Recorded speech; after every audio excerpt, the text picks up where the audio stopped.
Imagine every friend and family member you've ever had in your life disappearing on the same day, and the emotions you'd feel during that day, and you get an idea of how it feels. It was feeling a sense of abandonment, essentially. They strip your identity once you're gone. You're not human anymore. You're this evil thing.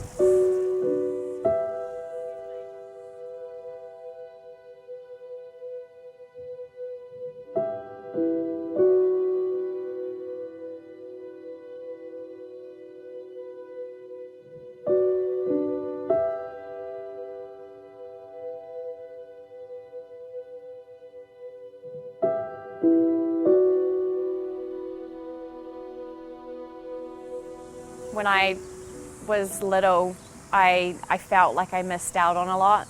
I feel like I missed out on unconditional love from my family members, my parents especially.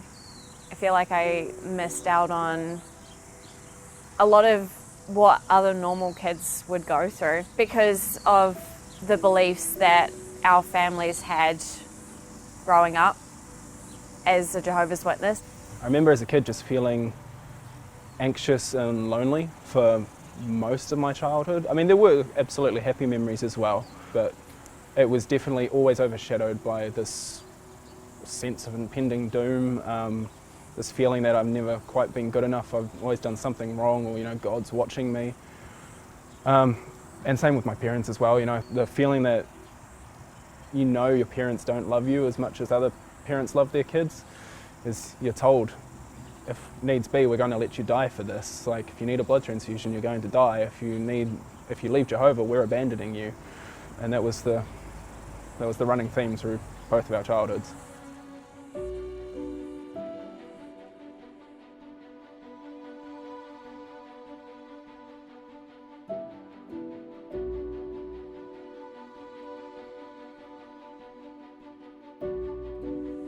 I knew I wanted to leave when I was very young. I always had moments where I thought this isn't right.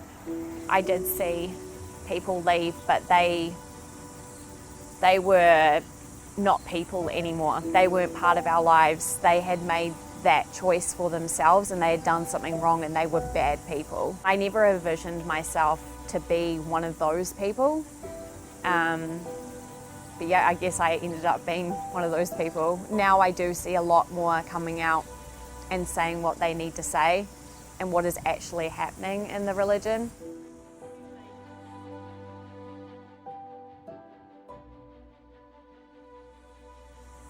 The image that you might have of Jehovah's Witnesses is not necessarily accurate. There is horrible stuff going on behind closed doors. For the most part, the individual witness is a really nice person, is a very good person, but the organisation that they're part of is responsible for some very horrible things. I don't think a lot of people realise what people go through when they want to leave everything they've ever known behind in a religion that is a high control group.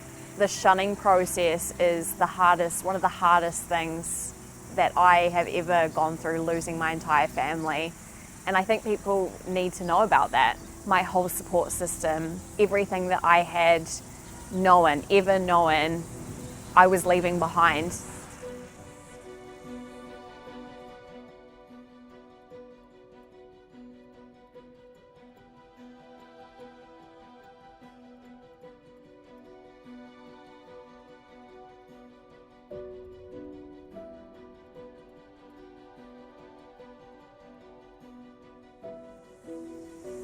I'm speaking out so that potentially someone still inside can see this and know that what you've been told about the outside world is not true.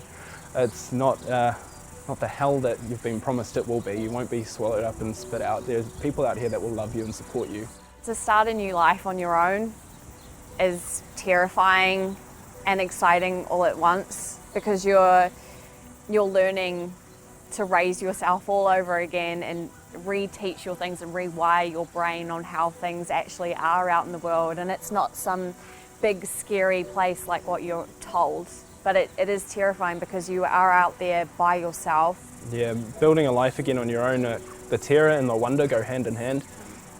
It's wonderful, you've got so many opportunities and you can do what you want, but it's also terrifying because you've got so many things coming at you all at once. Yes, it's scary and yes, it will be hard, but it is so worth it.